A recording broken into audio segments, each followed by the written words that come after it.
So welcome to the Jankyard for this deck tech. And for this deck tech, we're looking at Last Dance with Etrata Jane. One more chance to kill the pain. I feel summer's creeping in and tired of this town again. Etrata's Last Dance is what I call this deck, because Etrata's about to cycle out of Standard after being there for nearly 2 years. Remember, Etrata came in the fall of 2018 with Guilds of Ravnica. So I've made a few Etrata decks over the last couple of years trying to make it work, because it's an alternate win condition, and I love alternate win conditions. So let's talk about Etrata. Etrata's 2 and a blue and a black for a 3/5 legendary creature vampire assassin at rare. Etrata the Silencer cannot be blocked. Whenever Etrata deals combat damage to a player, exile target creature card that player controls and put a hit counter on that card. That player loses the game. If they own 3 or more exiled cards with hit counters on them, Etrata's owner shuffles Etrata into their library. Sorry, that player loses the game if they own 3 or more exiled cards with hit counters on them. Etrata's owner then shuffles Etrata into their library. Missing punctuation there, but we got it. So the whole thing with Etrata is, if your opponent's got a creature out and you swing and hit, you take that a creature, put a silver counter on it. Great. Do it 2 more times, you'll win the game. Issue is, every time Etrata swings and does damage, you got to shuffle her back into your deck. So the whole thing with this deck is you're trying to find ways to go get Etrata, to make copies of Etrata, and just do different things so that you can get more of those counters on. Now, problems are, you encounter an opponent who's not playing many creatures, you're in trouble. This is a class cannon of a deck.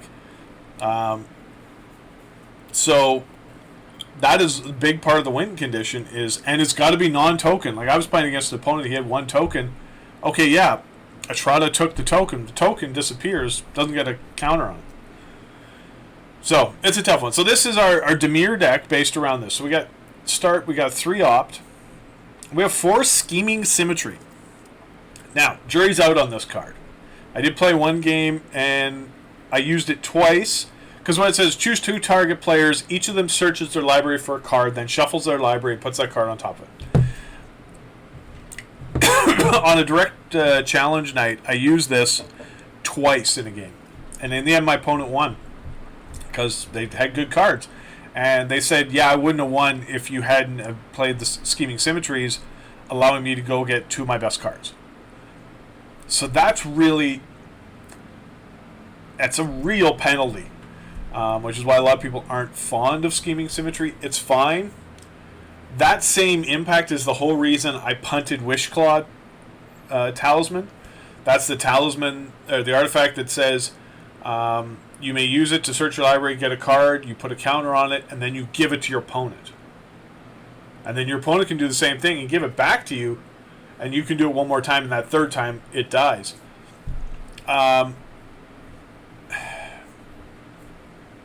Both have serious drawbacks. I mean, the problem, you can say the talisman, you could do it twice, but not necessarily. Say your opponent goes, you know what, I'm just going to sit with this over here. You can't have it. Now you paid 2 to do the same thing as scheming symmetry does, in a way. But if your opponent's not cashing in, then it's better than scheming symmetry. You can go multiple ways, but for now we're playing scheming symmetry. We've got 3 unsubstantiates, a couple discovery dispersals, it's good for drawing cards. Couple Lazav the Multifarious, because Lazav, you could spend 4 mana if you've got an Etrata in your graveyard to make it a copy of that, but its name is Lazav, but it still would do everything that Etrata says. It has essentially, it is Etrata, but just with a different name. So that's another way to make more Etratas. Thought Erasure to slow them down, rip their hand up. Tyrant Scorn again to slow them down. Right now I'm running 2 Grim Tutors. Might want to think about a 3rd. This is another way to get a card. It costs me life, and it's more expensive than Scheming Symmetry. but it doesn't have that symmetrical effect that kind of hurts you. 3 Murderous Rider for removal. Card you often go looking for with Scheming Symmetry or Grim Tutor is Spark Double, because it will make a copy of Etrata that is not legendary. Spark Double is key for this deck. A couple of Ritual Soot if we need to blow down things and clear the way. And it doesn't hit Etrata or Spark Double. And Etrata.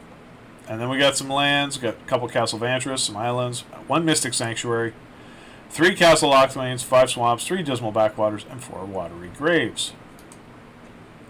Sideboard, just a big toolbox, a Disfigure, Aethergust, Quench, 1 Agonizing Remorse, a couple Heartless Acts, a couple Legion's Ends, 3 Mystical Disputes, and 1 more Ritual of Soot.